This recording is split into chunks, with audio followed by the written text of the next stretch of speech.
let me introduce our main speaker today, and that's Dr. Stefanie Green. Dr. Green comes all the way down from Victoria in Canada, and she is, I guess, having had dinner with her last night, I can say a fascinating person to start with. But her career has been interesting. She's for several years worked as in general practice, and she's going to tell you a little bit about her career. But she worked as a general practice physician, and relatively recently came to change her focus to end-of-life issues, and she has become just a major force in end-of-life issues in Canada, and she is currently president and co-founder of the Canadian Association for MAiD, Assessors, and Providers. Now, what that means is what she's going to tell you about, because I know what it means, but to say it in one mouthful is not easy. But in any case, she's going to tell you what that means, and she's going to tell you about her background. And then most importantly, she's going to tell you what they're doing in Canada. As you will see when you listen to her talk, or you'll hear when you listen to her talk, she is going to tell us about a real revolution in the way people die that's going on in Canada today. It's a fascinating revolution, and we need to be aware of it, and we need to start thinking about how to move ourselves in that direction down here. And she's going to tell you all about that. So without any further introduction, I'll let her tell you the story.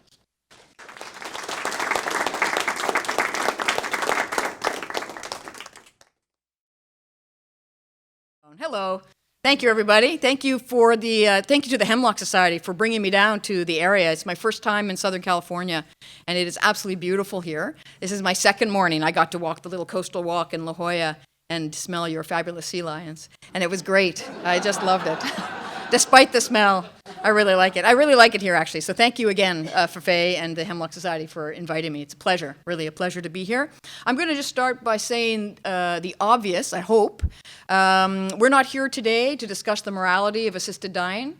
I'm not an ethicist. I am not a philosopher. Mike, I'll get closer to the mic. Yes, okay. I'm not a philosopher. I'm not here to discuss the morality of assisted dying. I am a clinician. I'm here to tell you about my experience working in assisted dying for the last 3.5 years in Canada, and hopefully share some information, some knowledge with you. And we're going to build in a lot of time for question and answer at the end, so hopefully this will be a two-way street. I'm happy to do that. Also, I'm going to start by telling you the two things that I tell every single new patient that I meet. Number one, I'm going to speak very directly about the topic. I'm going to speak about death today. I'm going to speak about dying, and I'm going to speak about assisted dying, and I'm going to call it that. I'm not going to talk in euphemisms or talk about passing over meadows. So I think I'm probably not going to offend this crowd, I think, if I do that, hopefully. The other thing I let people know when I meet them first is that I know that I'm a fast talker, so I'm sorry about that. It's by where I grew up in the East Coast. I think I've lived on the West Coast now for 17 years. I think I've slowed down enough. But if I get really excited about something, whoop, out it goes. So if I start going too fast, I will not be offended if someone says, hey, you're going too fast. You can do that as well. I'm planning to speak for about 40 or 45 minutes, hopefully keeping your attention the whole time. And then I'm going to have lots and lots of time for question and answers. That's kind of how I want to set up the day. Every time I do that, that means I need a new slide. They won't let me control the slides, so Barry and I will have this relationship while we're doing this. I'm only going to spend a minute or so about myself. You've already heard a little bit about me, but just why it is that I'm actually able to stand here and talk to you today.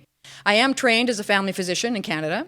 I did, for 10 years, I practiced what we like to call cradle-to-grave medicine, full-spectrum family practice. I always had a particular interest in newborn care, maternity and newborn care. So I did, about 50% of my practice was that in those first 10 years.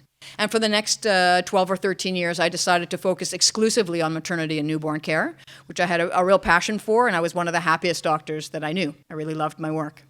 But when our law changed in 2016, I pivoted and changed my focus to work at the other end. And since June of 2016, I now work almost exclusively in assisted dying. I'd say 90% of my practice is assisted dying. And in that capacity, and because of where I work and where I live, which we're going to talk a little bit more about later, I have spoken with over 350 people about the possibility of an assisted death. And I've had the absolute privilege to help over 160 people to end their life at this point. And I really did love delivering babies, and I still miss those little ones. But I have to tell you that my work in the past 3.5 years has probably been some of the most rewarding work of my career.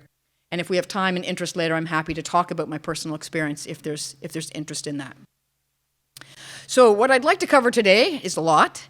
I do think it's important, before we get into the detail of what's happening in California and what may be different and how you might be wanting to focus your energies, I think it's important to contextualize what we're talking about, to make sure we're talking about the same thing. So I will briefly talk about some terminology, some Canadian context. I will go through the Canadian law with you because it's important you understand a couple details of how we got there in order to have the richer conversation later. So you'll allow me to do that, I hope. And then we'll go on to talk about a little bit about the data, about my organization, some of the issues that are still going on, and then we'll take lots and lots of questions. So that's kind of my plan. That is the goal. Keep putting my finger up there once in a while. So to make sure we're all on the same page, depending what you read, and depending who wrote it, and depending what year it was published, there is a lot of different terminology out there about end-of-life care. So I want to make sure we're talking about the same things. We don't use the term assisted suicide in Canada very much, but I know we do here in the US. So when I'm talking about an assisted suicide, what I might call a self-administered death, what that means is that the clinician has actually prescribed a medication that they have then given to a competent adult who has requested that, and they've administered it and the patient dies. So in Canada, what that means is I will see a patient, I will assess them for eligibility for assisted dying, I will find them eligible, I will write the prescription, I will go to the pharmacy and pick up the medication, I will take it to the patient and hand deliver it, and I will stand by while they take it and ensure that it's done properly and completely. And that is what we would call an assisted suicide, or what we actually call a self-administered MAiD death, an assisted death.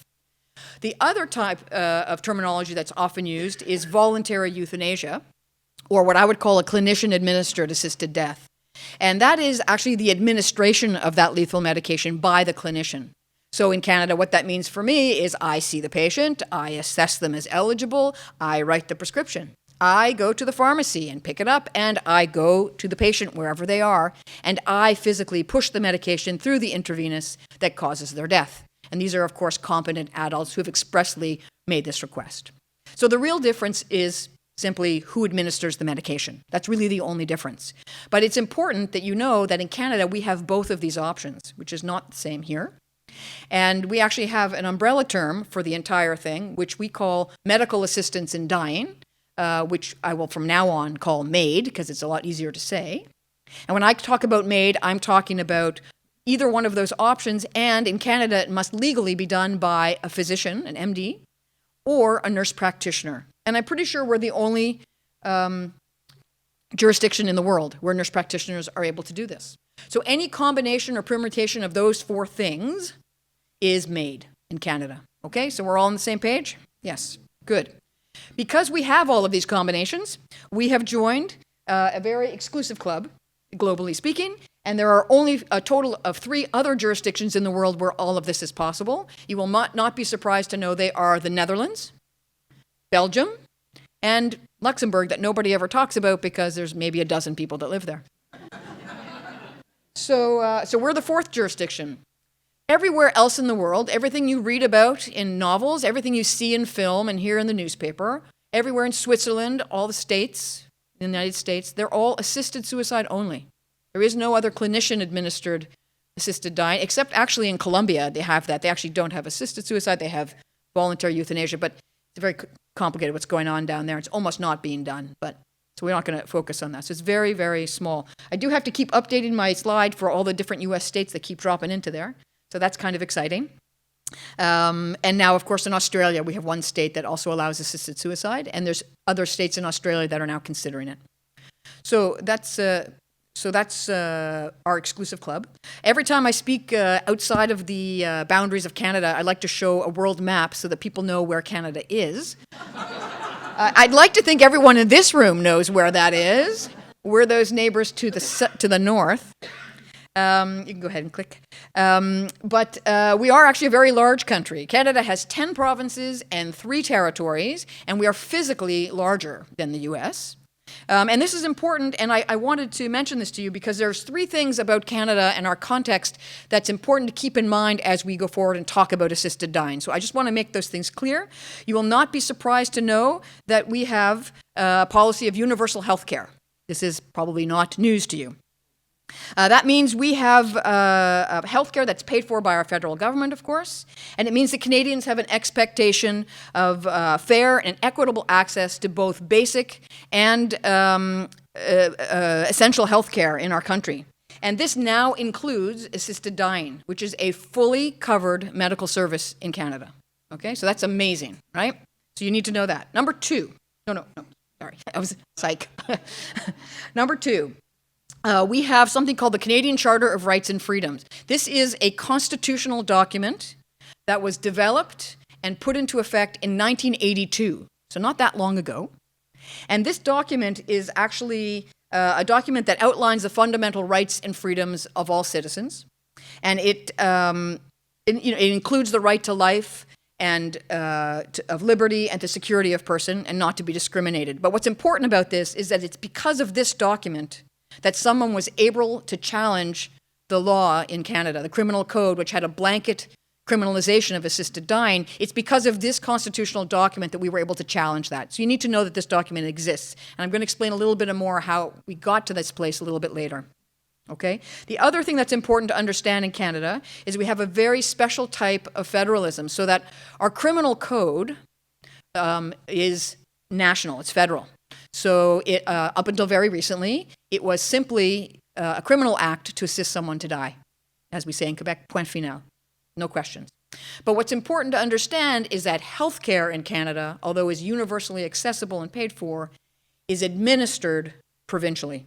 So how each province decides to roll that out and administer it can actually be quite different from province to province, although they have the same rules and it's all covered. So for example, I live in British Columbia currently, which is the far side over there. Lovely, absolutely beautiful. And I actually live in Victoria, which is not Vancouver. So the island west of the mainland, the big island at the bottom, is confusingly called Vancouver Island. Has nothing to do with Vancouver. And at the tip, I live in Victoria. And just so you have your bearings, for those of you who don't know, Victoria is about a 30-minute hydroplane ride from downtown Victoria to downtown Seattle. We're basically neighbors with Seattle. Lovely. But where I work in British Columbia, there's a provincial law that says if I help someone to die, when I fill out their medical certificate of death, I have to write as the number 1 cause of death, medical assistance in dying. No problem. Secondary cause of death is their underlying illness. We'll say pancreatic cancer. Okay. My colleagues in Saskatchewan, that nobody's ever heard of, but people are very nice in Saskatchewan, although there's only 6 of them there. Up until very recently, so actually it was earlier in 2019, so the first 2.5 years, by provincial law, if someone were to be assisted to die under the exact same program, it was provincial law that you had to write the number 1 cause as suicide. And you can imagine that the patient and the family had a different reaction to that than what's happening in British Columbia. And then the secondary cause would be the underlying illness. And in Ontario, which many of you, of course, are familiar with, a very large province, they actually passed a law in their province, so it was against the law to write either medical assistance in dying or suicide, but in an effort to protect the patient and the family and the physician, you could only write the underlying illness as the number 1 cause of death. Some might argue that's better. Anyways, the point is, they're all different. And so when we're trying to compare data or trying to do research, we can't just pull the death certificates and compare because it's apples and oranges all of a sudden, even though it's the same care. So there's lots of different differences that I could go through, but I'm not going to bore you with those. So important to know that exists. I would say also, the other thing that's important to understand about the Canadian system, which I'll maybe harp upon later, is that, well, maybe I'll harp upon it later. It makes more sense. That makes more sense. We'll go one more. Yes, thank you. Yeah, exactly. I think we'll move on. So rather than give you the entire story of how we got here, I do want to contextualize how we got to the place that we are in Canada so we can compare and contrast to what's happening here and in other places. So it was not until 1972 that suicide became a decriminalized act in Canada. So it's fairly recent. And up until that point, it was a criminal act to kill yourself. 20 years later, many of you are familiar with the name Sue Rodriguez. Sue Rodriguez was a young woman who was in her early 40s. She happened to come from Victoria, BC, by coincidence. And she was diagnosed with ALS, often known as Lou Gehrig's disease. Many of you are familiar with this. It's a neurodegenerative disorder that will ultimately be fatal. And Sue felt very strongly that she didn't want her illness to decide how and when she would die, that she wanted to have some control over that. And she understood that her illness would rob her of the ability to really have the functional ability to do that herself. She felt it was very important that she would be able to ask a physician to help her to do that. And she felt it was her right to do so. So she challenged the blanket ban on assisted dying. And she took that challenge to the courts, and it worked its way up through our entire system up until the Supreme Court of Canada, which is our highest court, of course. There are 9 justices that sit on that bench. And in 1993, she lost that case. She lost in a split decision 5-4. It was close, but not close enough. So she was very upset about that. And 4 months later, Sue Rodriguez took her own life with the help of an anonymous doctor, who to this day we still don't know who that is. This was investigated, but no charges were ever laid. Then what really happened, I mean, the biggest outcome of this case, which we all followed very carefully in our country, is that it sparked a national debate. There was a lot of support for her and what she wanted to do, and people started talking about this issue across the country. And lots of political things happened we don't need to go through. But in 20 more years, there was a very similar case. So 2 other women, one of them is Gloria Taylor. She's in the picture closest to me. A 61-year-old woman with the same diagnosis, who had the same issue, who wanted to challenge the same law, was joined by Kay Carter in the other corner. And interesting, Kay Carter did not have what you might consider a terminal illness. She had what we call spinal stenosis. And it was progressive, and it was causing her intolerable pain and suffering. And in fact, Kay Carter did not want to wait for the outcome of this court case, and she went to Switzerland and had an assisted death before this case was heard. And her daughter joined the case as a co-plaintiff, and they joined together with a group called the British Columbia Civil Liberties Association to challenge the exact same law that Sue Rodriguez did. Very, very similar. And it went through the court system again and went right up to the Supreme Court of Canada. And this time, 20 years later, of the 9 justices who sit on the panel, it was a unanimous decision. All 9 judges agreed it was unconstitutional for her to not be allowed to have this care, and they all actually physically signed the decision. It was a real legacy decision. It was a very important decision in our country. And so I have this big black box because I often speak to audiences that are maybe less informed than you. And what I'd like to say is, up until this court decision, assisted dying was in a big black box. It's criminal. But what happened with this court decision is that they carved out the very special situations when, if these criteria were met, it would not be a criminal act to assist someone to die. In fact, if they asked for it and someone did help them to die, it had to be legal because, I'm not saying this well, because they had the right to make that request, and to not have that right to make the request was infringing on their constitutional rights. This became a human rights issue, and it was patient-centered. So what's really important, we can do one more slide. So it carved out this area, and we call this the Carter decision, based on Kay Carter. So we call this the Carter criteria. And so they said the 4 Carter criteria, which we don't have to dwell on, are that you have a competent adult who has a grievous and irremediable condition and who is suffering intolerably. And those are the only conditions. That's all that had to be met. This is quite, detailed, but not too specific. And what's interesting about this, and really unique, I think globally, is that this is based on patient suffering. This is not an end-of-life bubble. This is based on patient rights and patient suffering. And so, by example, in the Netherlands, it's really about the law change there was because of a physician conflict in their duties. Physicians were finding they were needing to preserve life and help people. They were also supposed to reduce suffering in their patients. And they had patients who were dying and asking to die, and they couldn't help them. They wanted to reduce suffering, but they were supposed to preserve life. They had this conflict, a professional conflict. And so the law in the Netherlands changed so that the physicians would be able to go ahead and help a patient to satisfy that tension. And it's worded that way. So it's about, the people need to meet certain due criteria, so that it's all physician-based. But in Canada, it's patient-based. And what grows out of that system, of course, is very different than when it's physician or society-based. So I just wanted to explain that. We'll go one more. Now, what the courts did, the Supreme Court then said, okay, in these specific criteria, it's no longer illegal to help someone to die. So maybe we're going to want some laws around that. So they suggested politely to the government that they regulate that and create legislation. Now, they don't have the power to say you must do that, but it was a strong suggestion that government then legislate. And they actually said, this won't come into effect for 12 months. Why don't you go and regulate that practice? And the government at the time did absolutely nothing about it. We had a national election. They got booted out. Somebody new came in. And the new government said, whoa, we're not ready. We need an extension before we can do this. And the Supreme Court said, no. We'll give you 4 extra months. Yada, yada, yada. Politics. On June 17th of 2016, that's 16 months after the court decision, we had a new law called Bill C14. And that law is, that little green pentagon is specifically smaller than the blue box in which it's in because the legislation was more restrictive than the Carter criteria. Okay? And immediately that caused some tension. And in fact, Bill C14 was written as an end-of-life legislation, not based on patient suffering, necessarily. So important to understand that as well. Okay? Now, so far, we're still with me? I haven't confused you? Okay, great.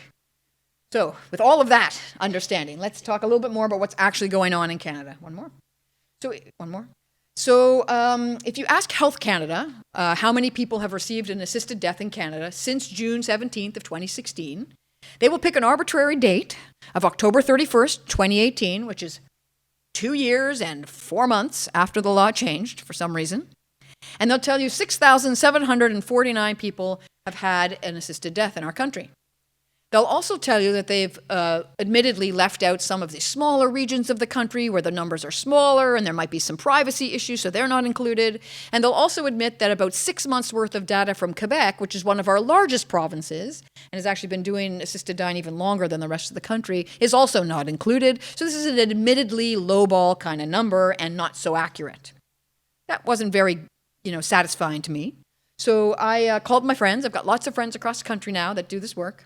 And these are the people that collect that data and report it to Health Canada. So I called them up at the end of 2018. I said, so what of your province? What do you do? And so they just told me what's been going on, and I just tallied the numbers up. And I am personally aware of over 7,900 deaths by the end of 2018. So that's 2.5 years since our law passed. We're now 11 months into 2019. I'm quite confident when I tell you there's been significantly more than 10,000 assisted deaths in Canada to this point, but we won't have the official numbers till this spring. So that's kind of what's going on. What I want to show you, though, is that despite that little bar at the bottom, I think you get the point, is that in every region of our country, each different colored bar represents 6 months after the law has changed. And in every 6-month period, we're seeing an increase in the demand and increase in receiving of an assisted death in every region of our country. And it has not yet leveled off. So it's continuing to grow everywhere. And in fact, even so across the country, the last set of bars is the Canadian average. One more. And what I want to also show you is that if we just look at the raw data from 2018, that's the stuff that I collected from my friends, not from Health Canada, and we see that in every different province there's a different amount of assisted dying happening. The blue bars represent the total numbers in that province or region. And of course, our populous provinces, Ontario and Quebec, of course, have more people and they're having more MAiD deaths. There's a lot going on in British Columbia as well, it seems, by the blue bar. But the populations in each region are widely different. So I wanted to find a way to compare them on a more equal level. So I switched the data to the little green bars. And the little green bars are actually the number of MAiD deaths in the region as a percentage of all annual deaths. Does that make sense? Yep. And you can see they're a little bit more even across the country. And then, to make sure nobody was asleep, I did something else. I switched the color. And now they're blue again. But this is still the percentage of MAiD happening as a percentage of all deaths across the country. So you can see it a little bit easier. And now we can compare it to other jurisdictions, because this is the statistic that most places use to compare how they're doing. Okay? And we can see the Canada number in the middle. By the end of 2018, I can tell you that 1.5% of all deaths in Canada at the end of 2018 were by an assisted death. So not staggeringly high, but not minuscule either. Right? That's a significant number for someone. This is only 2.5 years after our law changed. We see that something in particular is going on in British Columbia. That's the higher bar off to the left there. But now we can compare to other jurisdictions. So we see Oregon. I'm sorry, I don't have California's data up here. It's very, very new. I did recently get the California data from 2017, and if I calculate it out, it's very hard to get annual deaths in California. It's not easily attainable online. You have to add up all these other things. Anyways, my best guess is about 0.1.5%. It's very, very small. So I don't have that. But in another year or two, I'll get California on my slide, I promise. But if we look at Oregon, where they've been doing this for about 20 years, they're doing about 0.4% of all their annual deaths by assisted dying. And I personally think that's probably because they don't have clinician-administered death. I think that's one of the factors. We see, of course, that there's much more going on in the Netherlands. Not surprising. Been 20 years. They've got all the options available. And the Netherlands, the Dutch data is at about 4.4% of all their annual deaths in the Netherlands are by assisted dying. I'm not going to talk to you about Belgium because there's a big controversy about what their numbers really are, and you don't need to know all that. But I do want to tell you about the last couple bars because I find them really interesting. Those last 3 or 4 bars on the slide there, IH stands for Island Health. So that island that I live on Vancouver Island, is on one piece of British Columbia. So if the Canadian average is 1.5% of all deaths by assisted dying, British Columbia's average is 2.5%. And in British Columbia, the engine is coming from Vancouver Island. On Vancouver Island, the engine is coming from the city of Victoria, where I happen to work and live. Island Health is the health authority that administers health just on the island. It's a closed system of about 800,000 people. We're under 1 million people. And 6 months after the law changed, less than a year, already 2% of all the deaths on the island were by assisted dying. 1 year after the law changed, it was 3%. 18 months later, it was 4%. I have access to the 2019 data to date. If I look only at 2019, currently in Victoria, 7% of all expected annual deaths are by assisted dying. So something unique is happening where I am. So I thought that was interesting. Okay, what's happening, we're going to go a little bit quicker, just so you know, across the country, it's basically even, male, female. It's not a particular change anywhere. In terms of age, there's a wide variety. This is an old slide. This is a scatter plot that's supposed to show you all the wide variety. That number of the average has not really changed in 3 years. It started off at 73. It was the average age of someone receiving an assisted death. It's crept up slowly to 74, but it hasn't really changed. The youngest person that I have personally assisted is 29. The oldest person I've personally assisted is 105, and everything in between. So it's really very, very wide. The underlying diagnosis, we're not surprised. We expected the number one underlying condition to be terminal cancer, and it is almost 65%. We thought the next most common diagnosis would be something neurological like ALS, but it turns out it's actually end-stage organ failure, and we lump those together. So I'm talking about end-stage heart disease, end-stage lung disease, end-stage liver failure, grouped together as end-stage organ failure, basically. And that's the next most common cause for requests and provision of MAiD, and then followed by neurological conditions, so mostly progressive neurological degenerative diseases. Go ahead. Where is this happening? I like to say everywhere that's safe and legal. In many provinces, the majority is at home. That's certainly true in British Columbia and in Manitoba. In some provinces, it's actually more commonly done in the hospital system. And I think that that's mostly because there haven't been, in the early days, a lot of providers willing to do the work in the community. So hospital systems kind of took up the mantle and created infrastructure to support this program, and now a lot of people are in hospital for that. So it depends where you live, but it's happening almost evenly, average home or hospital. We do this in long-term care facilities, senior residences, palliative care units, hospice units. I've done a few in a hotel. I know someone who's done one in a camper van. I haven't personally done one on the beach yet, but we actually have a new guideline from Parks Canada. Now you're able to do this in a national park. So lots of creative ideas. I know someone who's done it in a funeral home. So interesting. So how does this work? So I'm going to briefly just explain how the process works and how the law works so that we can have that rich discussion right afterwards. So in Canada, if you want an assisted death, you need to make a request. It must be you who makes the request. There is nobody on the planet, no matter what is written on any piece of paper in any lawyer's office at all, nobody else can ever trigger or ask for an assisted death for you. Must be you. And you need to do it not verbally, but written. And every province has their own little form, but they're essentially the same. You need to fill out a request form asking for an assisted death, and that form needs to be witnessed. And it needs to be witnessed by 2 other people. They need to be adults, and they need to know what the request is for, though they don't need to agree with it. What's most important is who the witnesses cannot be. The witnesses cannot be anybody who will benefit from your death. So they cannot be anybody named in your will, and as a rule, we say no family. Because if they're going to get a mug from your kitchen cabinet, someone can argue about that. So basically, no family. Anybody who provides medical care to the patient cannot be a witness at the request. So not the doctor, not the specialist, nobody like that. Anybody who provides personal care to the patient cannot be a witness to the request. Not the home care nurse, not the lady who comes to cut the toenails. So who does that leave? Good friends, nosy neighbors, kind strangers. You can imagine that many of the people that I see have been sick for quite some time. In fact, many of them are hospitalized, haven't been socializing recently. Their worlds have shrunk. And for many of them, they don't want to share this with their nosy neighbors or even ask all their friends. And that not everybody even shares it with their family. So getting 2 witnesses can be an obstacle to access, in my opinion. There's an advocacy group in Canada called Dying with Dignity Canada. They're an amazing group. And they saw this as an access issue. And they started what they call a volunteer witness program. And so basically, I can call up the local chapter of Dying with Dignity Canada and say, I've got a lady, she's in such and such a facility, and she needs 2 witnesses. And they will send out 2 volunteer witnesses to show up at the time and date that I request.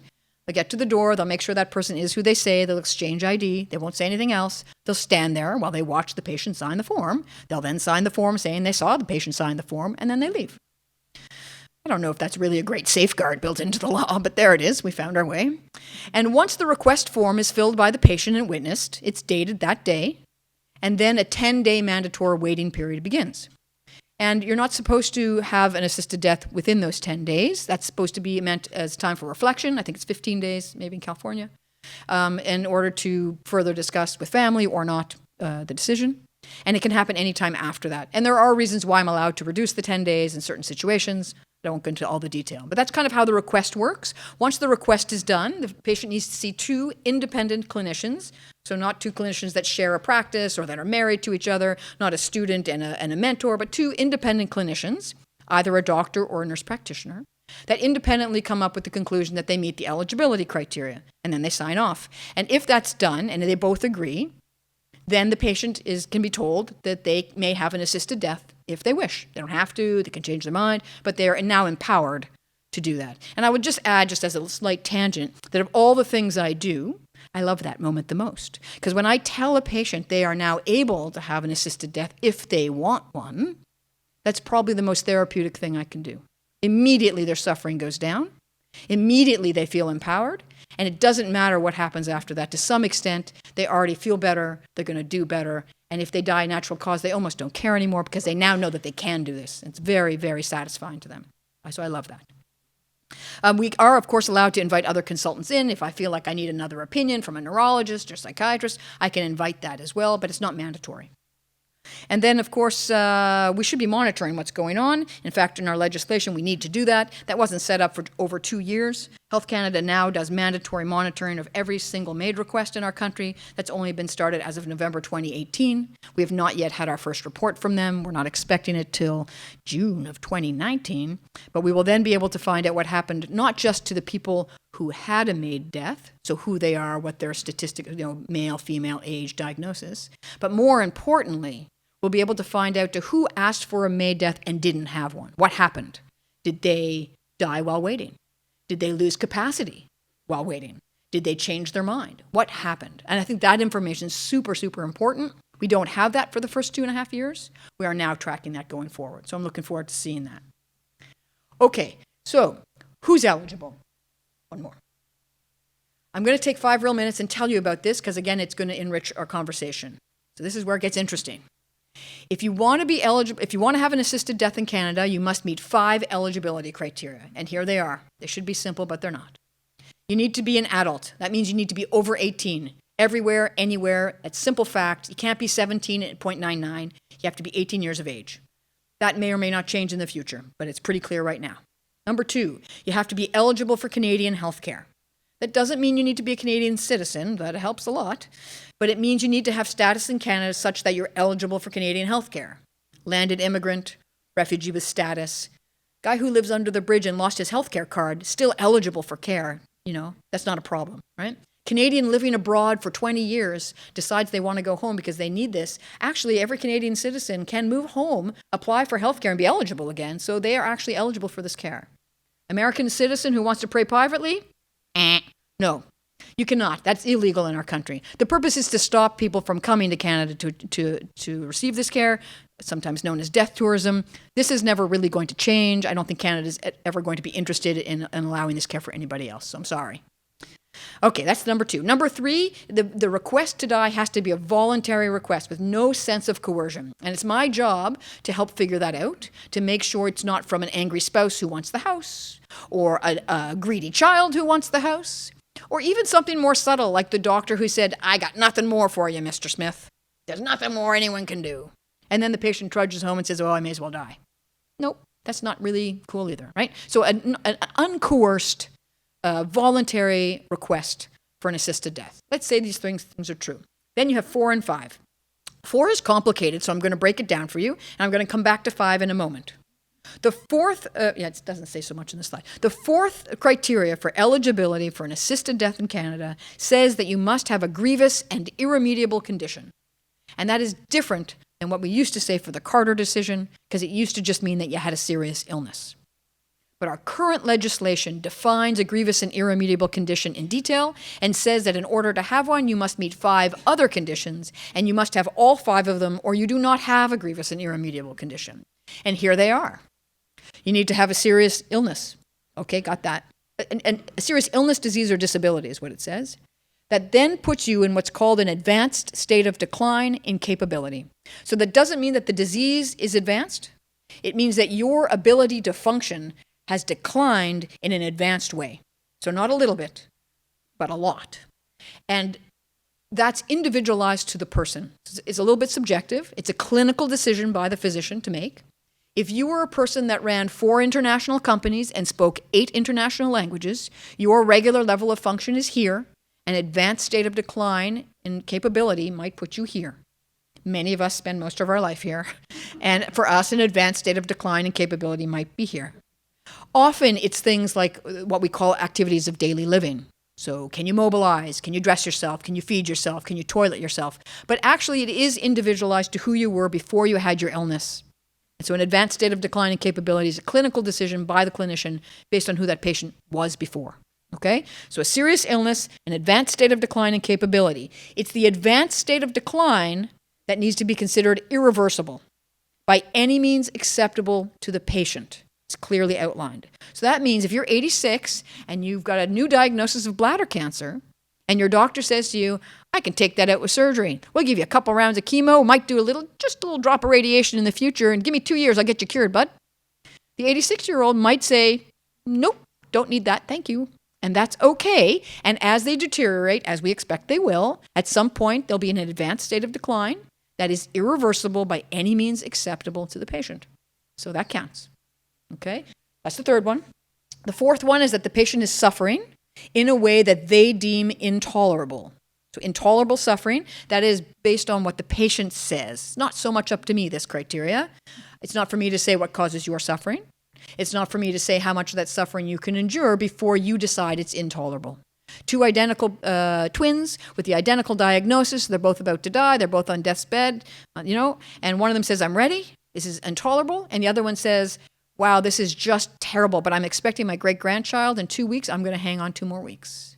Right? Not for me to say what's intolerable. So the patient decides basically on their intolerable suffering. And the 5th and final criteria for a grievous and irremediable condition is that the patient's natural death is in what's called the reasonably foreseeable future. And I don't know what that means either. But I spend a lot of time talking about it. So this had a lot of discussion in my country. And for the first 6 months, we didn't know what it meant. And if you didn't know what it meant, if you broke the law and didn't do it, if you didn't do it right, if I make an assessment that doesn't follow these rules, I'm liable to go to jail for 14 years. So I can tell you a lot of my colleagues said, "I don't really know if they qualify. I don't really know what that means. I don't know if they qualify. Therefore, nothing happens. No action. Inaction," right?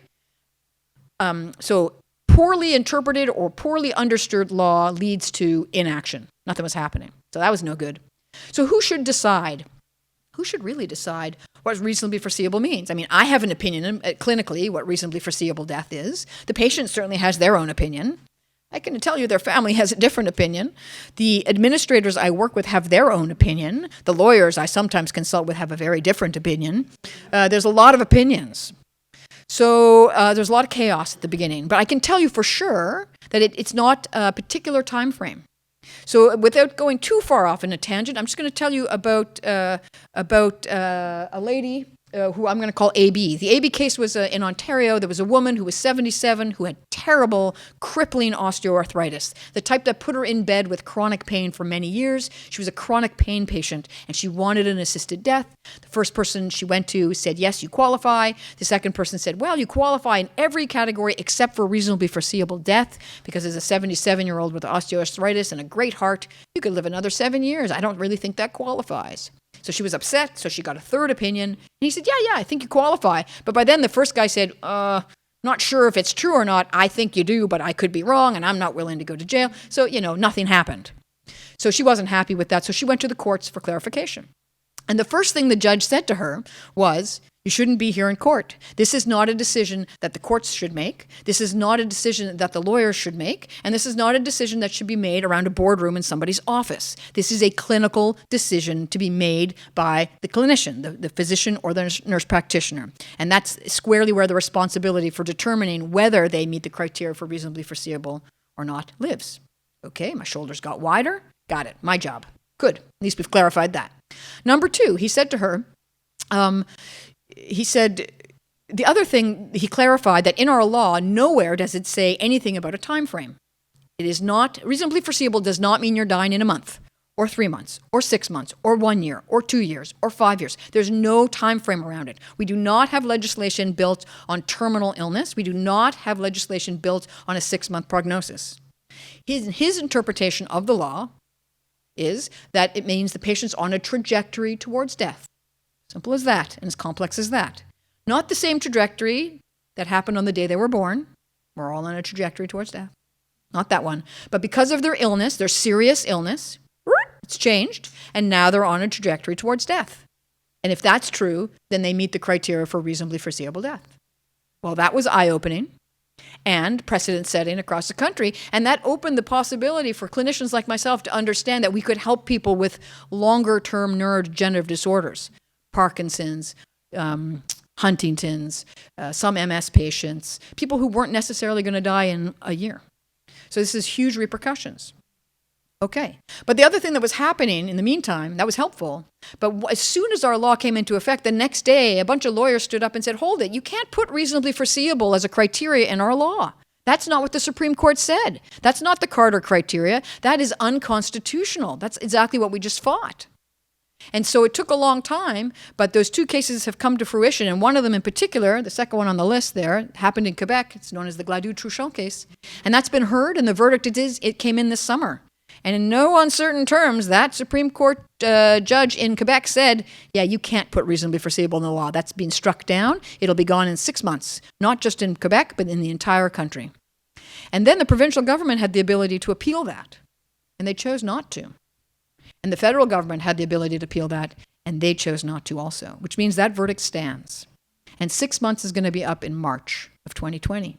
So I expect reasonably foreseeable is going to disappear from our law, although what they put in instead is yet to be determined. So very interesting. There was another case in BC that's been adjourned because of the at the same time. Then we had a national election. And the young Trudeau Liberals, who had a majority government before, who brought in our law, C14, campaigned on the idea that they would be relaxing our federal law to come into line with the Quebec decision. And they will be announcing their new cabinet next week on the 20th of November, and then we will see if they will live up to their campaign promise. So it should be very interesting times. I've asked Faye to bring me back down in a year. I'll give you the update of what's really going on. But in the meantime, that was just the 5 things for the grievous and irremediable condition. So we're going to go back to the 5th criteria for an assisted death in general, and that is capacity. The patient must have the capacity to make this decision. What does that mean? That they understand what they're asking for. In medicine, capacity is time and task specific. They do not need to be able to manage their bank account in order to make their own healthcare decisions. So it's helpful. What they need to be able to do is understand their illness. What's wrong? What's their diagnosis? What are their treatment options? What are the pros and cons of those treatment options, including palliative care? What is an assisted death? What does it mean if you have an assisted death? Well, you're going to die irreversibly. What happens if you don't have an assisted death? Well, you're still going to die one day, just not that way. What will your life look like if you don't have an assisted death? If you can understand all of that information and still articulate a wish to die and a request to have an assisted death, I consider that an informed consent. That is capacity. The law is clear that capacity must exist when they fill out the request form, and it must exist on the day of the death. Penny drop.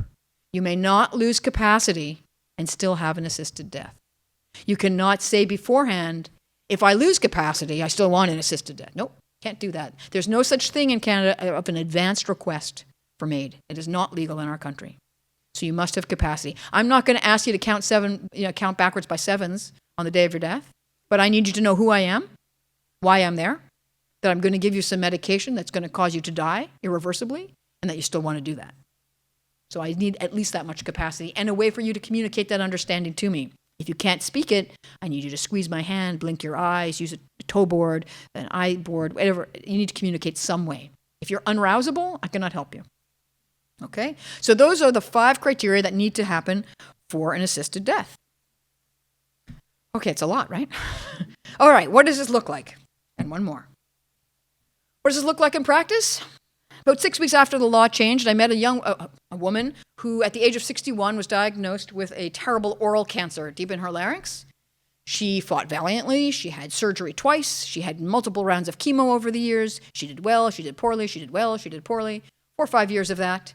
She did all the things she was supposed to do, and she did well for a while, until the point there was just simply no more treatment options to offer her.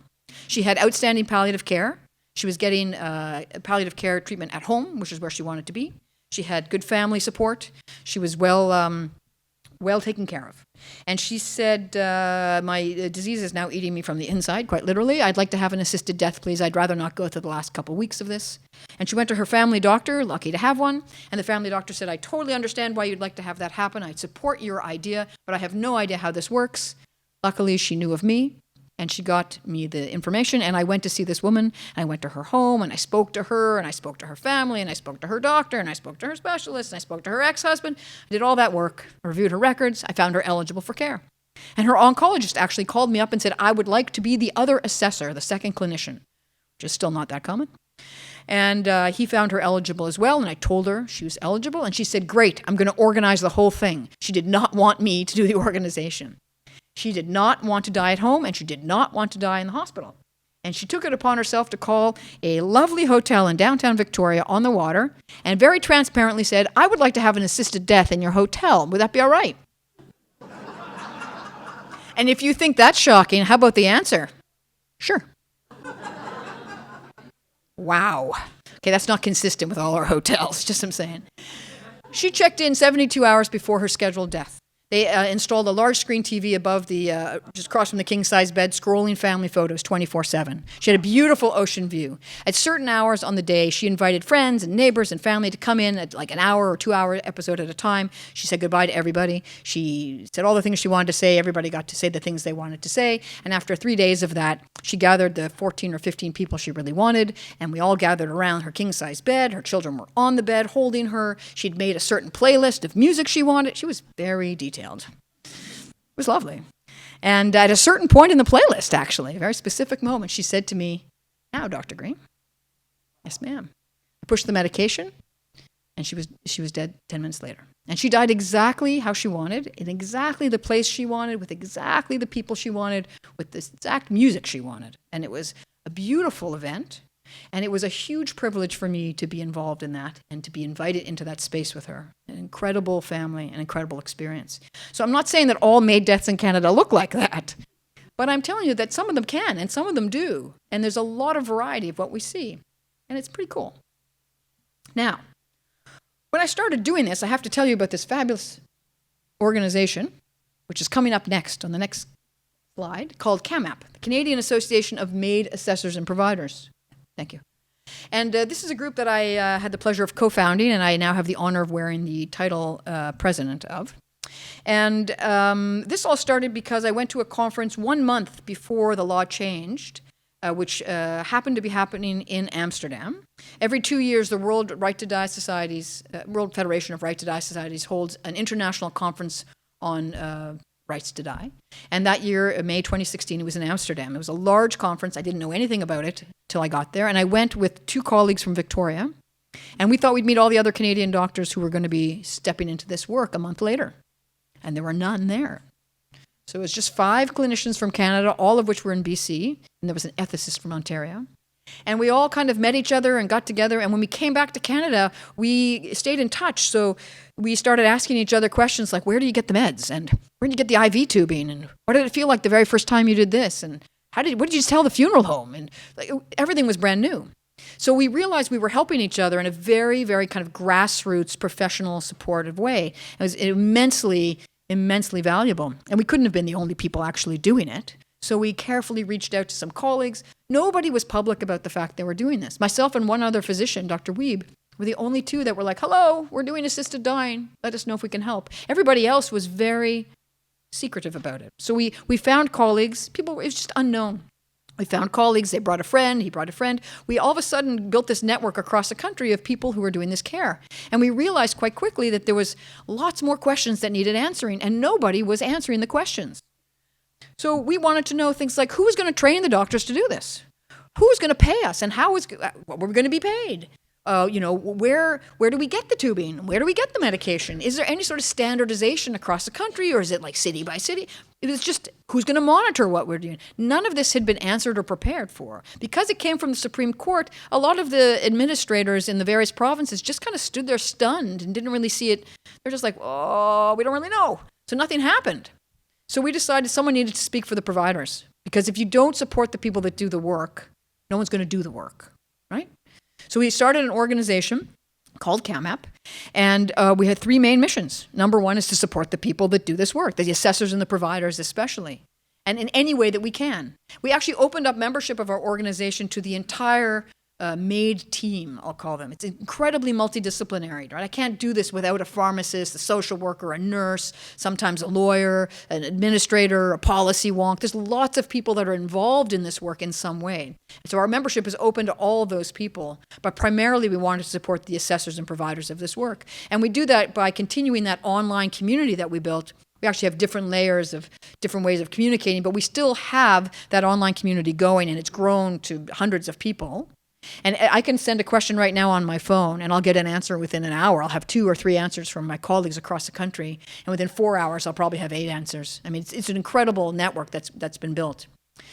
So we do that. We support our members. Number 2, we educate the public and, most importantly, the healthcare community about MAiD and what it is and what it isn't and how it works. It's amazing how many doctors have no idea who's eligible and who's not. And the third thing we do that we're really proud of is that we provide leadership on setting the medical standards for this care, because we do not want someone to do this poorly. We do not want some lone cowboy out there making up his own prescription and trying to do it this way and that way, because that's going to make all of us look bad. And if there's a catastrophe, it's going to set us all back.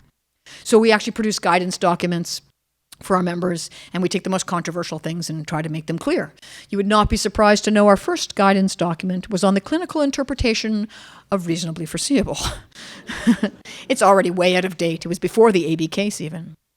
So we do lots of things. I could spend lots of time talking to you about it, which I won't. We do all these things. We do training workshops across the country. We do case sharing webinars amongst our members to learn from each other's experiences. We do research. We organize that. We do national conferences. You could do one more. We've actually had a national conference every single year since the law. We've had our third one was last year in Vancouver. Very proud to say we had over 300 people from over 17 different disciplines. We had national partners on the podium with us. Health Canada sponsored our conference. They're very happy we're doing this work because they're probably supposed to be doing this work, and they're not. And there's no other organization that represents the people that do this work. The CMA, the Canadian Medical Association, is supposed to represent 85,000 doctors across the country. Not all of them approve of this work. Not all of them want to do this work. They can't advocate for us. So we need to advocate for ourselves. So this is what we do. If anybody's really bored, our next conference is in Toronto, May 1st and 2nd. More.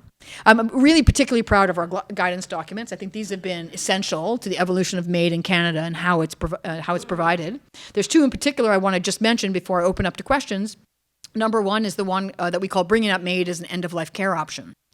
I think in California, and certainly in Australia, and in many places, it's actually not allowed to bring up the topic of assisted dying to your patient unless they bring it up first.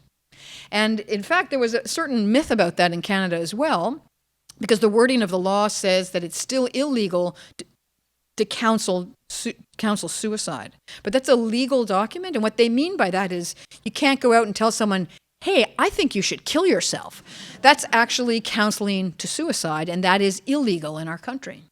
But in medical terms, to counsel someone is to inform them. So when I counsel someone about their end-of-life options, I'm informing them of what those options are.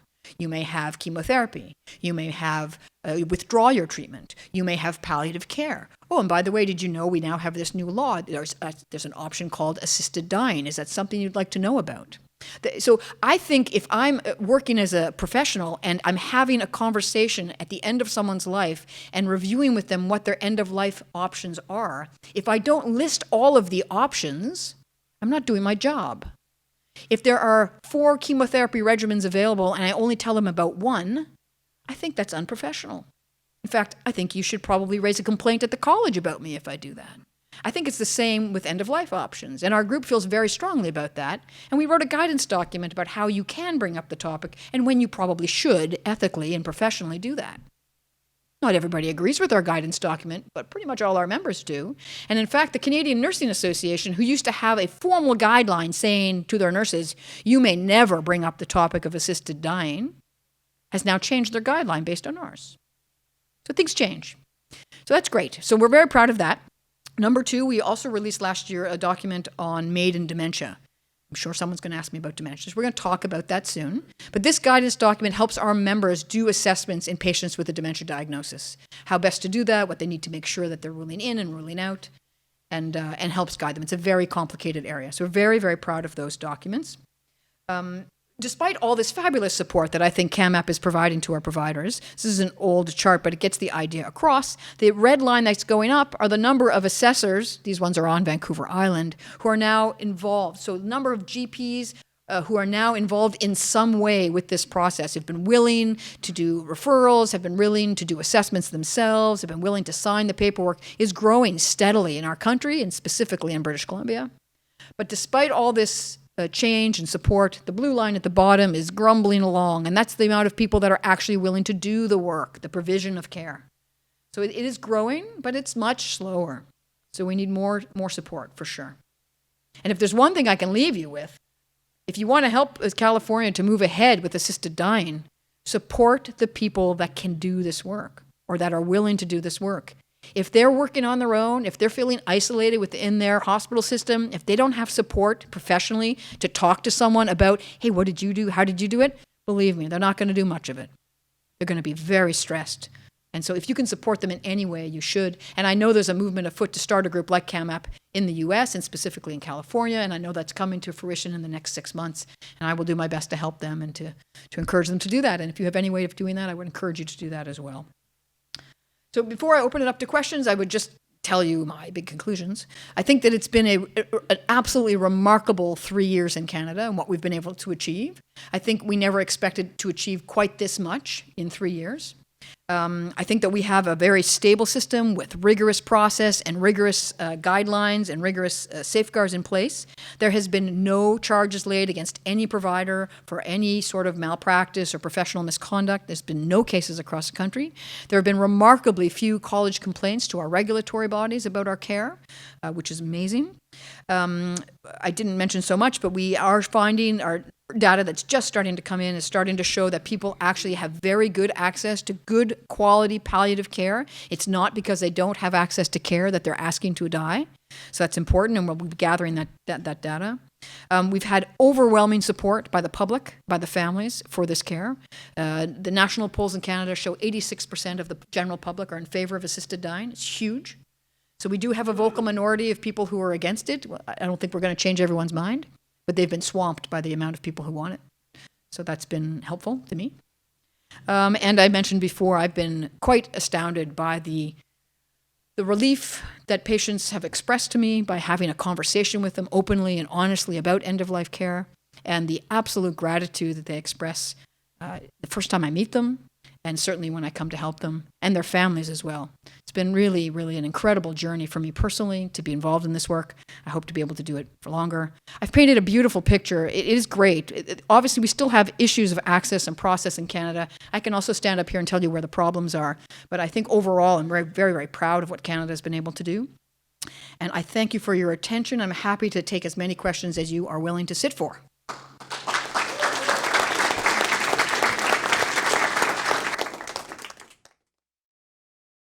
Thank you for coming down. I really appreciate it. My pleasure. Great talk. Okay, great There you talk. are. Thank you. I actually have 3 questions, 1 personal and 2 general. Okay, The first question is, I'm actually married to a Canadian citizen. great. I am not Canadian. What would my access be if we should move to Canada? Yeah, so I'm not an immigration lawyer, so I don't really have the answer, but I'm pretty sure if you're married to a Canadian, you're going to have pretty good access. You don't quote me, but I'm pretty sure you're going to get in under that wire. Okay, Yeah. thank you. General question. You mentioned that 4% of people in Victoria... Oh, sorry. You mentioned that 4% of people in deaths in Victoria Island are now assisted deaths, correct? Well, 7% within the city of Victoria, but yes, very high numbers on the island. Do you correlate that with a level of education or age? Is it an older Yeah. population? Is it a more educated population? So the question is, why is that going on? I mean, we've thought a lot about it. We don't have any evidence or research on it yet, but I have the answer anyways. Just ask me. No, I think it's a confluence of 4 or 5 things, to be honest, and I don't think it's rocket science. First of all, we do have a demographic that is older because people retire to the island because the weather is the secret in Canada. We have the best weather. Shh, don't tell anyone. We have a little microclimate. We get 30% less rain than Vancouver. So yes, you do have a retirement community, an older population, which is going to self-select for MAiD. But more importantly, we have people from all of Western Canada that move to the island specifically to retire. These are people that have the means to do that have the desire to do that, and have the independent idea that, hey, I know how I want to spend the rest of my life. I want it to be there. I want it to be like this. That's the way I've always led my life. There's a certain independent spirit that comes with the people who make that move. So it's a certain type of person that lives on the island. We also have a particular type of person that lives on the island. We are known to be a little hippy-dippy. We are the California of Canada and all the things that come with it. Our politics on the island are progressive, to say the least. They are certainly not conservative in any way. We had an infrastructure, a healthcare, an administrator, the people that roll out and run our healthcare on the island that are particularly supportive of this care and got ready before the law changed. So they already had a structure in place with the forms in place and a way for us to do this work. They didn't wait for the law to change to do that. They were ready to go. Sue Rodriguez comes from Victoria, BC. The second case, the Carter case, it was a BC-based challenge. People in British Columbia have been talking about assisted dying for 30 years. And to top it all off, if that wasn't all enough, it's not that I live there, is that there are 3 people like myself that were living in Victoria at the time of the law change that were all willing to do the work. And that is, for a population of about 250,000 people that live in Victoria, there were 3 of us willing to do that. In all of Toronto, with 6 million people, there were 2 docs willing to work in the community. The fact that we were there and had all that support, we were fast out of the gate. So I think that we will still always be higher than the rest of the country, but I think it's not so much that we're ahead as that the rest of the country has yet to catch up. It's a bit of both.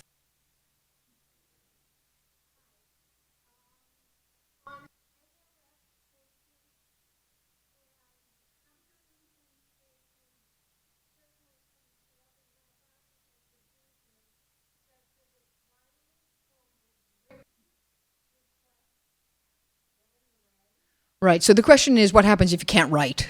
Right? What if you don't have an arm? Right?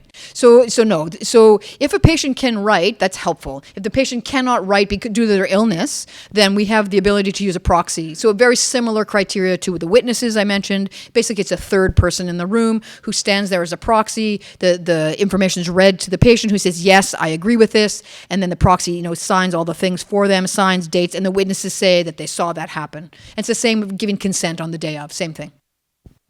The other question is, did Quebec lag behind because of the influence of the French Catholic population, because in some areas of Southern California, and particularly here in San Diego, there's a heavy Catholic influence. So I mean, not So I'm going to turn that on its head. The question is about Quebec. To be honest, the Quebec actually led the way in Canada. They had a law before the rest of Canada about assisted dying because they like to call themselves a distinct society. I won't go into Quebec politics right now, but they proved it yet again by noticing that healthcare is administered provincially in our country, and they said that assisted dying is a healthcare act, and therefore they legislated assisted dying 6 months before we had a law in the rest of Canada. And that was after 2 years of research and town halls and lots of chats. So they led the way, and let me just dispel the myth.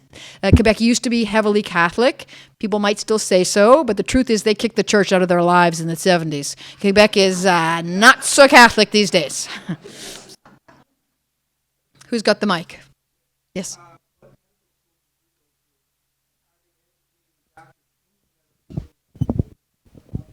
Great question. I went to McGill. I happened to be in Montreal for medical school, which was a great experience. The question of medical school curriculum and teaching this is a large issue for CAMAP. It is an enormous nut that we don't have the manpower and resources to take on. We are a very small grassroots group of 12 volunteer boards. It's a working board. So that to change a medical school curriculum is about a 3 to 5 year process, and that's for each one. So what we've done is we've just sent our members out to knock on the door of their local, I mean, most of us are teaching physicians from the rest of our career. So I just banged on the door at UBC and I said, hey, I'm on your staff and I think you need to teach your students about MAiD, and they all looked at each other and said, well, we should probably do that. They didn't know where to put it in. It was in the ethics course. Was it in palliative care? Nope, palliative care didn't want it. Was it end of life? Maybe. It was, so a couple times a year I get to lecture to different range. It's nothing formal yet, but it's going to come. It's going to come. The students are incredibly interested. They came out of regular time for panel discussions about assisted dying. The students are interested.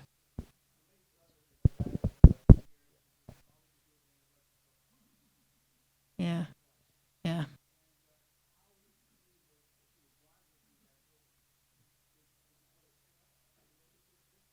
Absolutely. They can nod, they can point, they can write, they can squeeze, toe boards to with lots of tricks to communicate.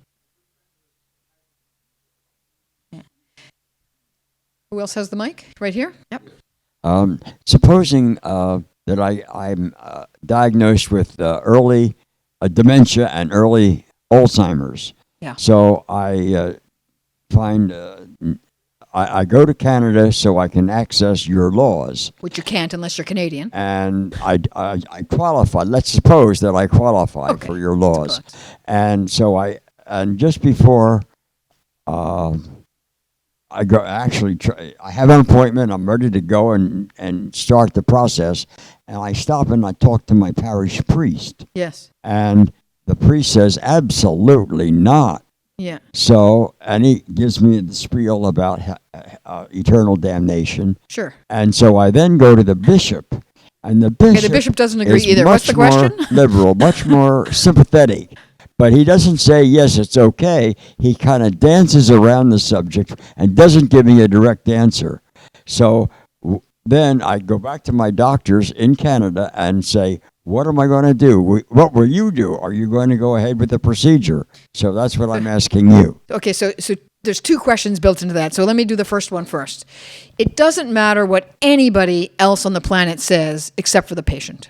So if the patient doesn't want to tell their family they're applying for an assisted death, they don't have to. There's nothing in the law that says I must tell their family. In fact, I'm not allowed to tell their family without the patient's permission. Let me say this as politely as possible. I want to hear from everyone. I respect everyone's opinion. I don't really care what the parish priest has to say. I do care because it's going to impact my patient and how his care is going to be felt by him and his family. But in terms of the law, it makes no difference whatsoever. I must take my lead from the patient and the patient only. So in your story, it all depends on you. Doesn't matter what you heard along the way to my office. Now that you've mentioned dementia, let's just crack that nut while we can. So it's my opinion, and only my opinion, that our current legislation was probably not intended to deal with patients with dementia. There was 3 things that were specifically left out of our law, explicitly so. Minors, people under 18. People who want to make an advanced request for MAiD. We talked about that. That's not allowed specifically. And the issue of when people have a mental health disorder as their only reason for wanting to proceed, as their sole cause of suffering, is not specifically excluded, but they can virtually never qualify because they don't meet the criteria of reasonably foreseeable death. And those 3 topics have been studied separately since the law had come in. We have reports about them from an academic institution to help inform further debate about those specific topics, which we will debate for the next 10 years. The issue of dementia was not really mentioned except for in the context of advanced requests, and it's not mentioned specifically in any way to include or exclude in our law. And I don't imagine that our legislators meant to address it. Having said that, they didn't specifically exclude it either. So the question arises, is there ever a way that someone with dementia can qualify with these criteria? And certainly the impression at the beginning stage was, well, no, you need to have capacity to make this decision, so if you lose capacity, you're out. And that's still pretty clear. But after doing this for 3 years and discussing things with people and legal scholars and other colleagues in other jurisdictions and my community of providers, and we've learned how to interpret reasonably foreseeable, we've learned how to do what we do. We started very conservatively for lots of good reasons, but now our ideas of how things are working has matured. We've not changed our criteria, but our understanding of how to do that work has matured and evolved. And I'll tell you, I met a woman 2 years ago now who came to me. It was like a pure case. She had very few physical ailments. She was in her mid-70s, and she had a purely cognitive decline. She had dementia. Very intelligent woman.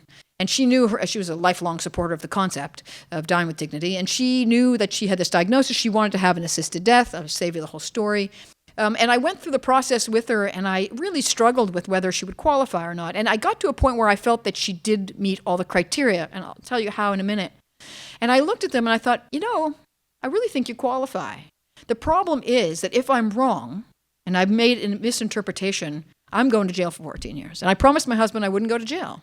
So that doesn't seem fair to put on me personally and my family to go through the ordeal of the outcome, because I'm sure if I had helped her and wrote on the form dementia, I'd get a couple people asking me questions. So I said to them, look, I'm a bit of a coward. I won't do this for you.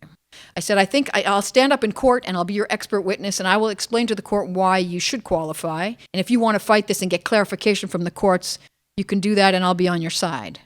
If you want, you can walk away and nothing will happen.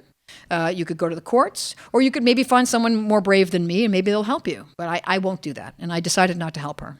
It was a very difficult decision. And they thanked me for my care, and they went off to decide what to do, and they found another assessor who decided they were eligible, and that person was helped to die, which I watched very carefully on the news. And of course, there was a large complaint, and it didn't go to law enforcement. So the way the oversight happened at the time in our province, the oversight of what was happening and whether it was done properly was temporarily in the domain of the coroner's office, simply because they had the ability to do public statistical analysis, anyways, for a bunch of reasons. But it's no longer with them. But the coroner's office didn't really know how the law worked or who did or didn't qualify. And anytime they had a question, they would go to the regulatory body of physicians. So the College of Physicians and Surgeons of BC that gives me my license. And they said, well, is this okay? And so they raised a lot of questions, and this case ended up in that complaint section. And they took a long time to give their answer, and they got lots of legal help, and it took 16 months.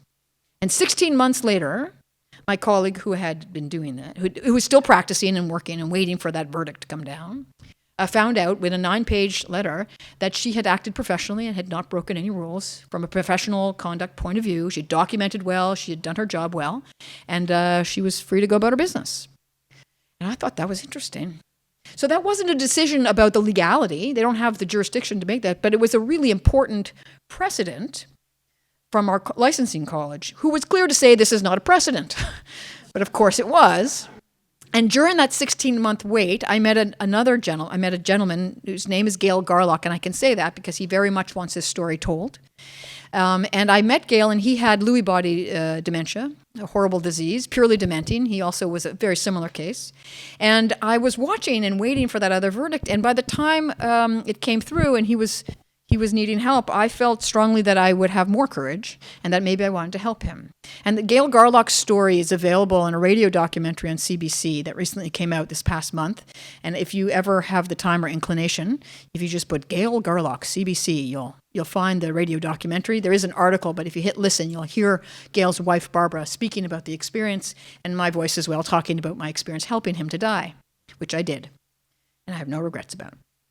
And the way that I rationalize that is that I borrowed the model from my Dutch colleagues who've been doing this. And this is what so if we use the analogy of a clock, so it's like Cinderella. At midnight, instead of turning into a pumpkin, at midnight you lose capacity, you've lost capacity. Your disease has progressed to the point that you no longer can make your own healthcare decisions.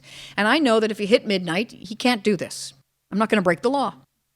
But if I meet someone early enough in their disease that they're aware of what's happening and they tell me what they want and they explain to me why and they meet all the criteria, they explain their suffering and I say, okay, maybe. And I meet them 6 months later and see if it's consistent. And I meet them 6 months later and see if it's consistent. And I watch them through their progress. And then I see them every 3 months and then every 2 months and every 1 month. We're going around the clock face and we're getting close to midnight. When you get to what I will call 10 minutes to midnight, we're really close. So he still has capacity, but I know clinically, without a crystal ball, that probably if I saw him 3 months later, probably wouldn't have capacity in my best clinical judgment. Could be off by a month, but 6 months for sure he's not. But we're getting to that place. We're 10 minutes to midnight. And if I can explain that to this person and they understand what I'm saying and consistent with their wish and consistently understanding and proving to me that they understand what we're talking about, they have a serious illness. It's put them in an advanced state of decline. Is that an advanced state of decline? Nowhere in our law does it say the advanced state of decline needs to be physical. It actually doesn't specify.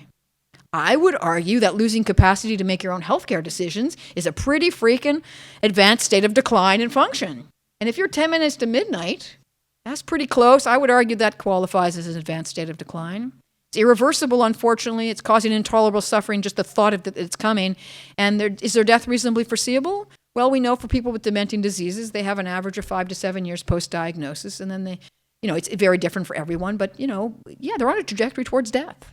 I think that they qualify. Now, some of the people in that category will lose the idea that they want to do this, or not be ready to ask to go ahead, fear that it's still too early, or, might miss that window. So it's not for everyone.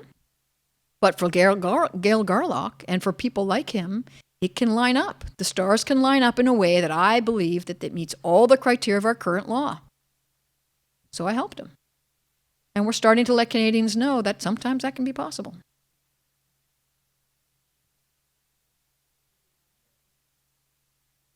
No. Just speak loud. Speak up. Yeah. I'll repeat your question. You can just ask.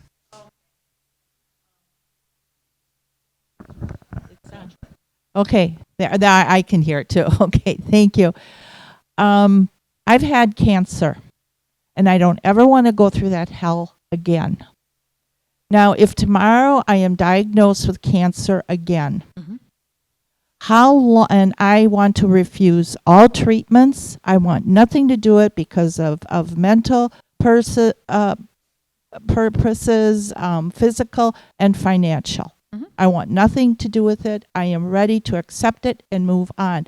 How long do I have to, or how long would I have to be in pain before I would be able to?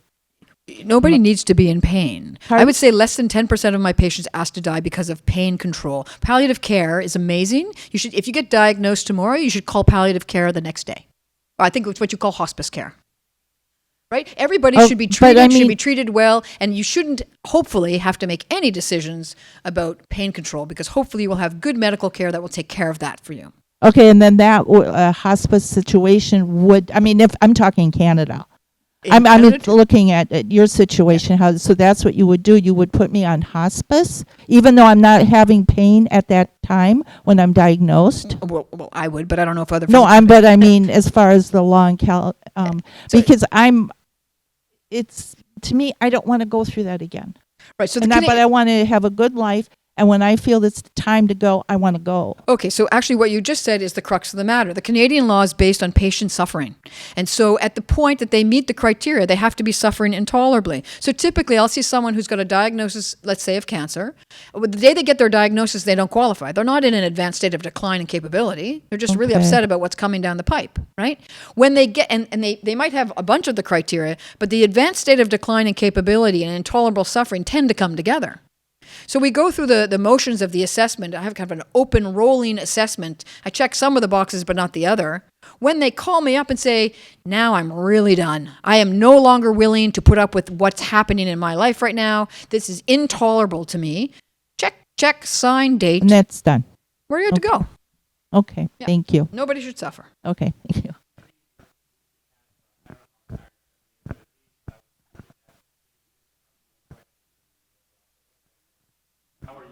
I'm good.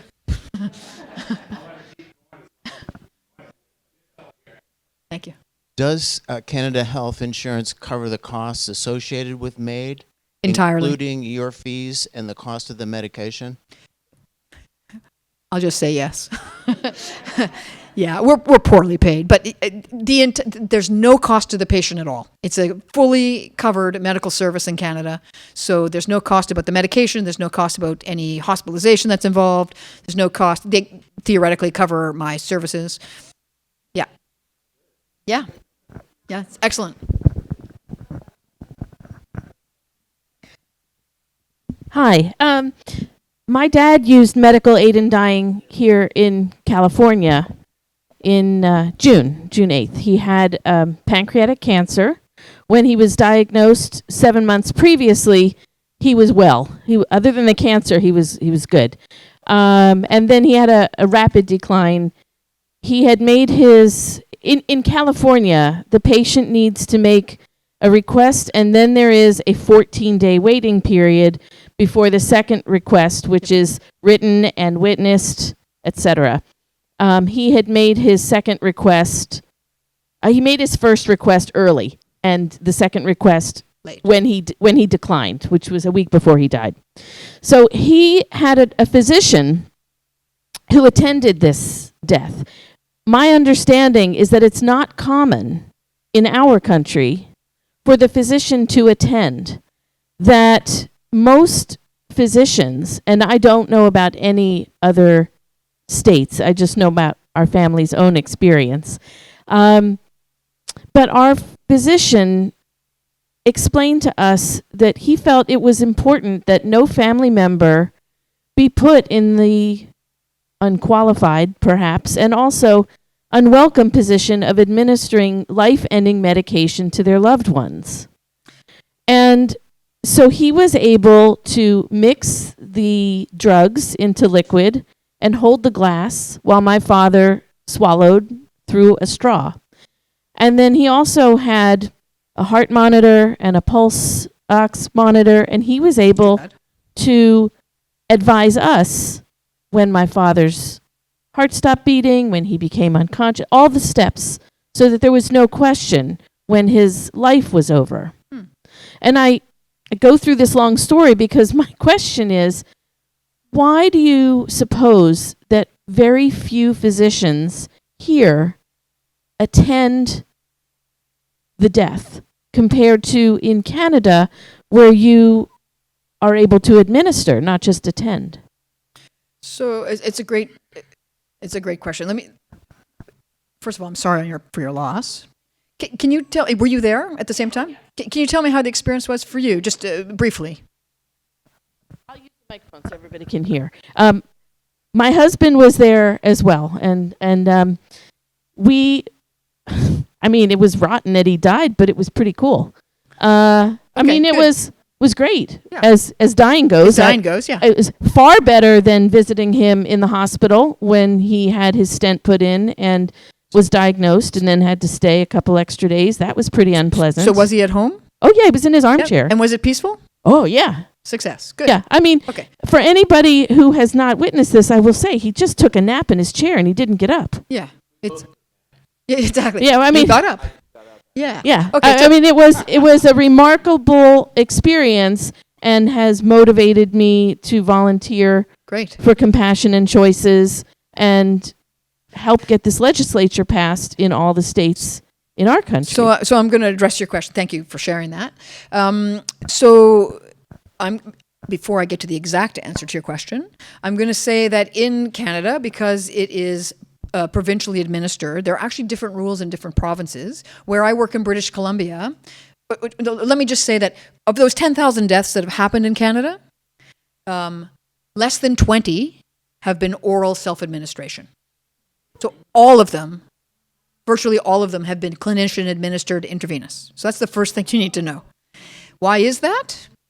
It goes like this.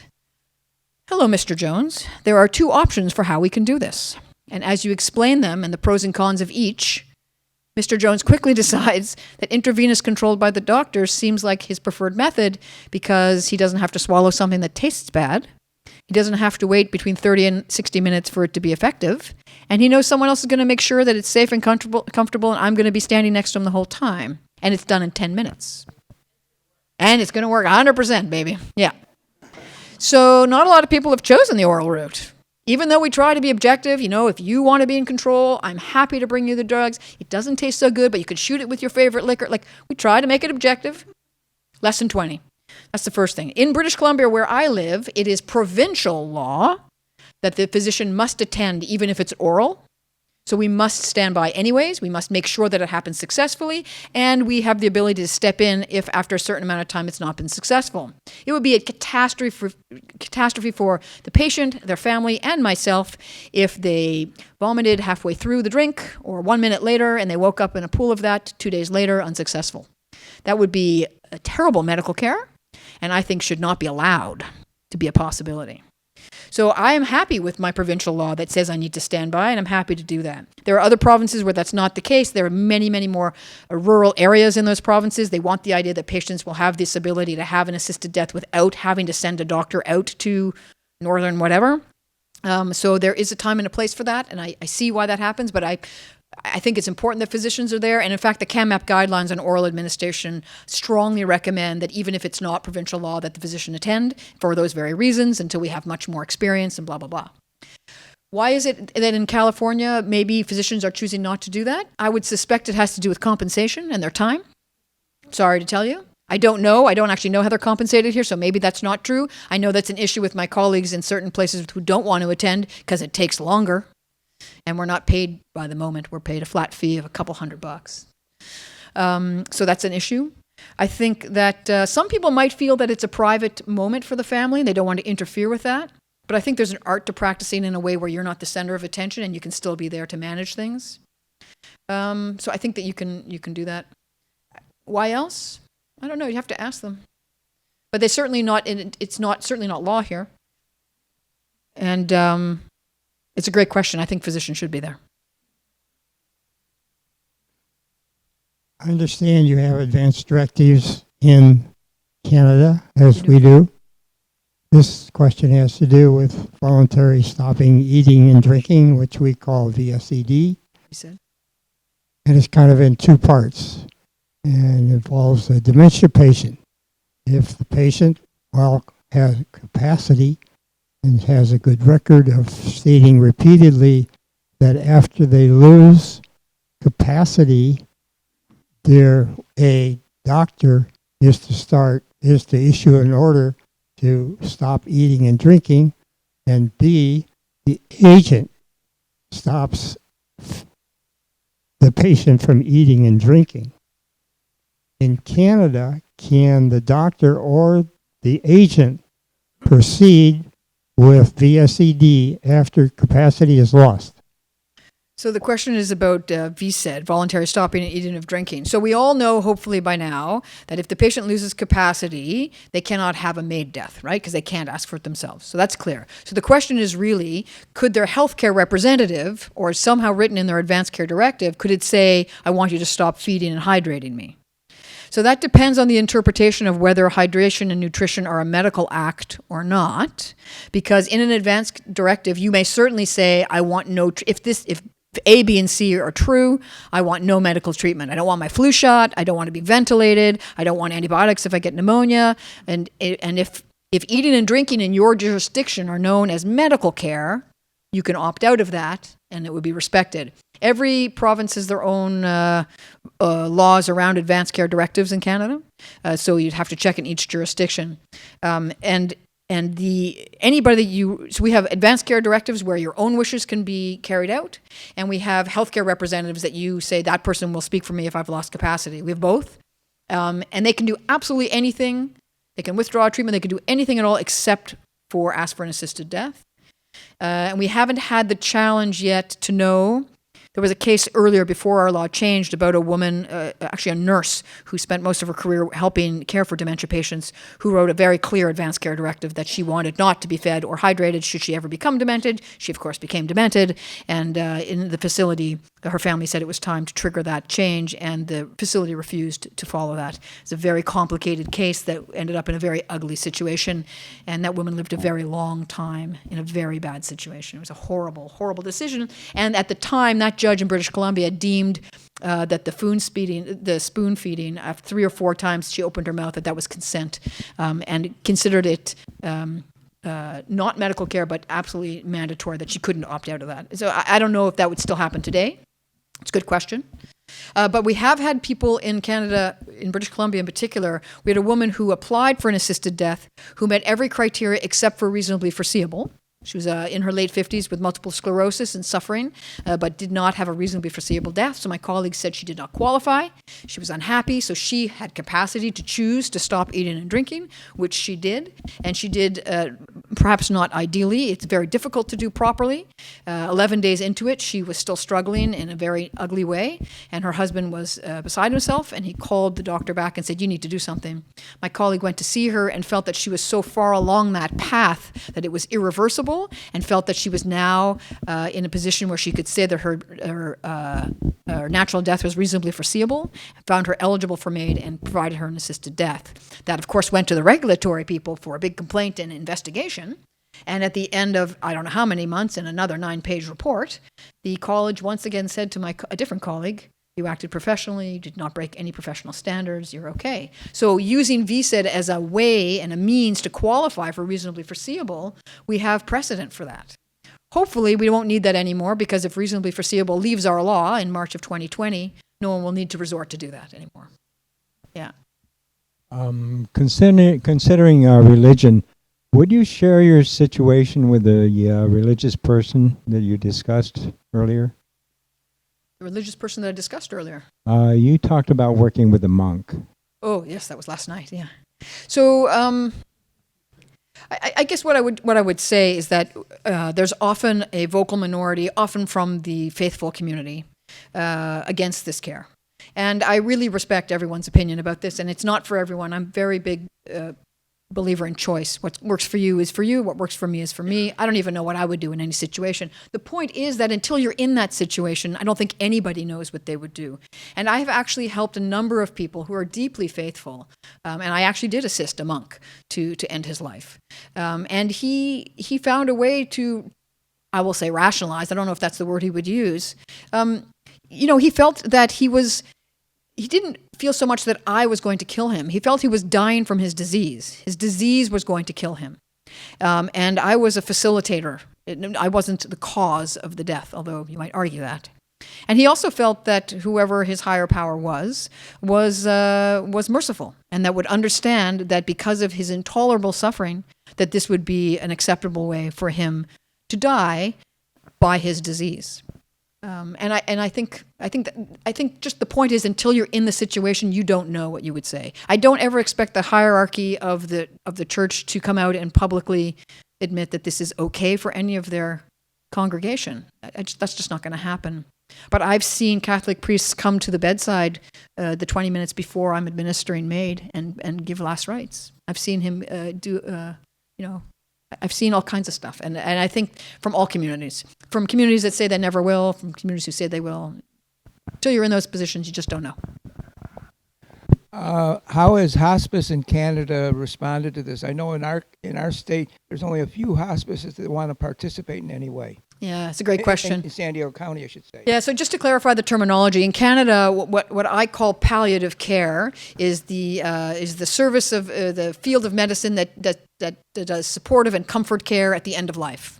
It doesn't have to be the end of life, but it is. What we call hospice is not so much an area of medicine. Hospice is a physical building for us. It's the building in which some of the palliative care units work, and it is entirely run by them, and it is a unit that people go to. For example, Zen Hospice is a hospice, right? So the palliative care community in Canada has not embraced assisted dying. They believe strongly that their mandate is to neither hasten nor prolong life, and they interpret that quite literally. And they are not keen to have their members be involved in this care. Having said that, everyone's an individual. So if a person chooses not to be involved in assisted dying as a clinician, they certainly have the right to do that. And we respect everyone who conscientiously objects from doing this work. 100%. Totally respect and support that. But I don't respect an institution saying to to their employees, well, you can, but you can't. Like, you can't do that. Every physician has their own ability to choose, I think. And we like the term conscientious participation. So I may want to conscientiously participate in this care, where somebody else may want to conscientiously object to doing that care. So certainly the faith-based institutions have opted out and said, we will not do this. But you need to remember that in Canada, our facilities are all covered by the same tax base, right? That's universal health care. And so who pays for the lights in those facilities? My tax money does. So I don't think they're allowed to say no. You can't opt out of a legally sanctioned, fully covered medical service in Canada simply because you don't like it. You can't do that. You actually can't do that. So, you know, this hospital here and that hospital there, they both have to have an emergency department. You can't say, well, we're not going to do, you know, cardiac care because we don't like it. You just can't do that.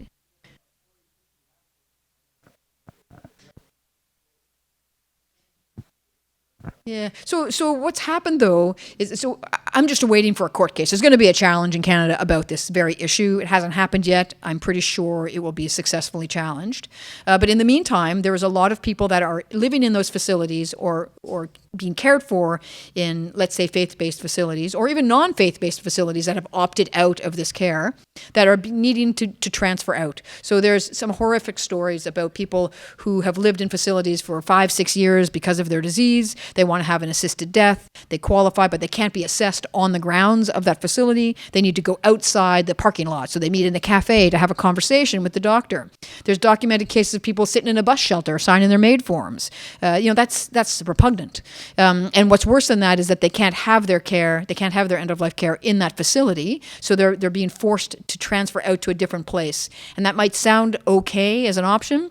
These people are suffering intolerably at the end of life. To put them in the back of an ambulance and truck down the highway down to a clinic who will accept them is a cruel, cruel event. It often requires anesthetic and often makes them lose their capacity. I mean, it's crazy. Before too many people get away, I want to thank her again for a wonderful presentation and for the work she's done so much.